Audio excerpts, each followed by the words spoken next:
Hi, my name is Jay Oza.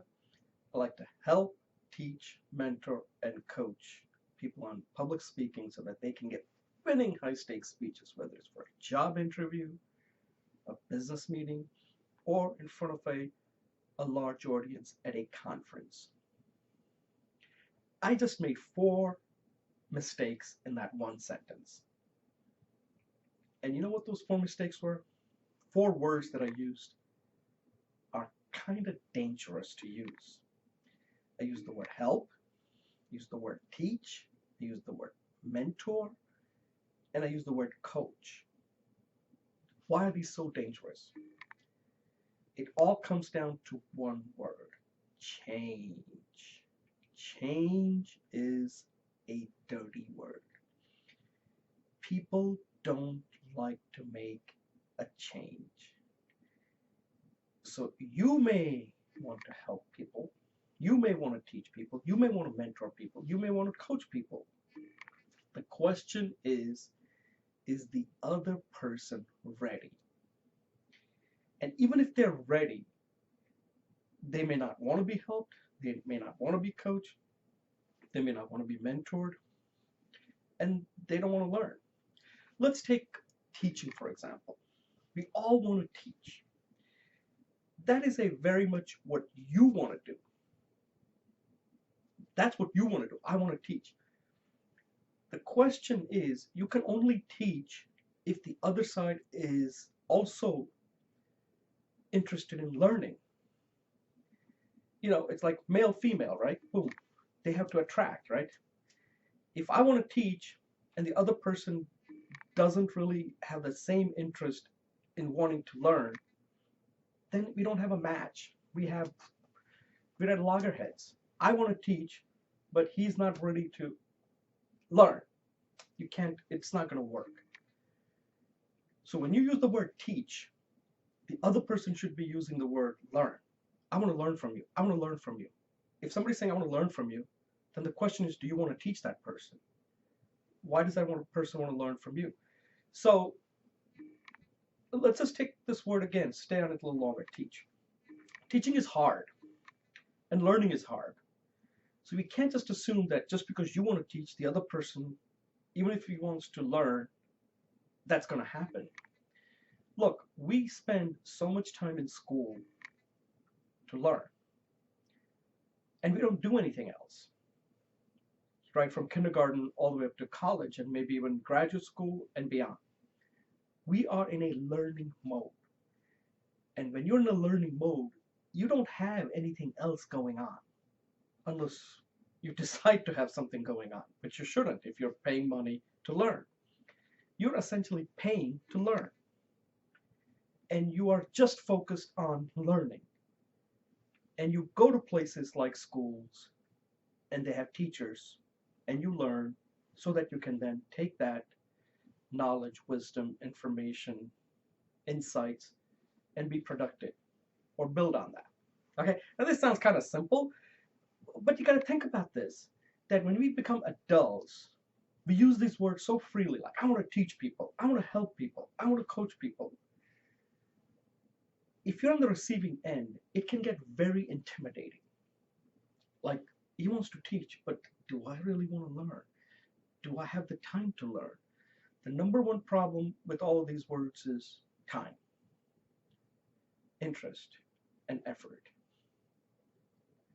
If you don't have those, none of those things are going to work.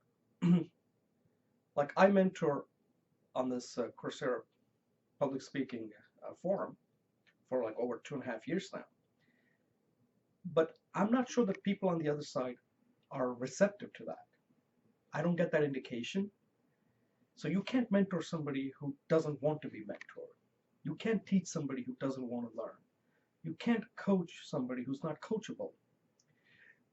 So the question is, you really have to spend time understanding that before you freely start using this word. Now, we all kind of use it and we don't even give much thought to it. I use it, as you just saw in the opening sentence.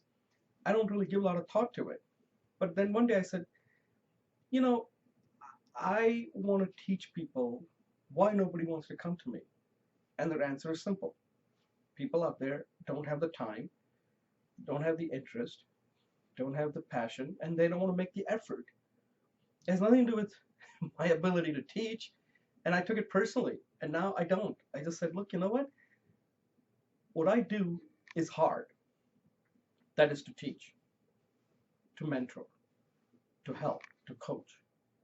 But it's equally hard, if not even greater, for the other person to unlearn something. Think about that, what I just said. For somebody to accept what I'm teaching them, whether I'm mentoring them, coaching them, and helping them, they have to unlearn something and be open to it. And that is not that easy. That is hard. That is very hard.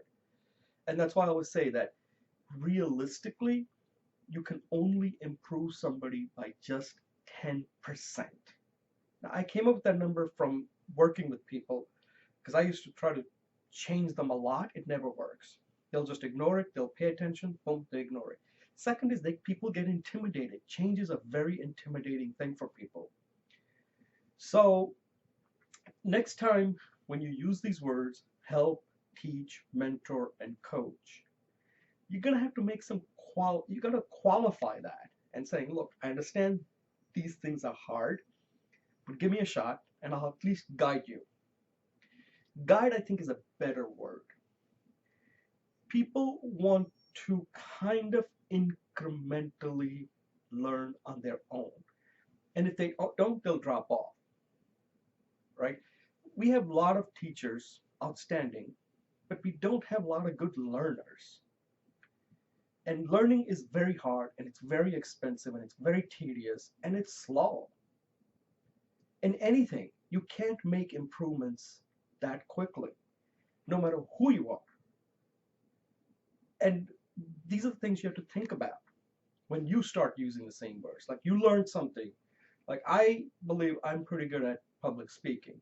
I teach it, I mentor it, I coach people, and I have success to show for that. But even then, it's a lot of work for the other person. Just because I know it doesn't mean they're going to know it.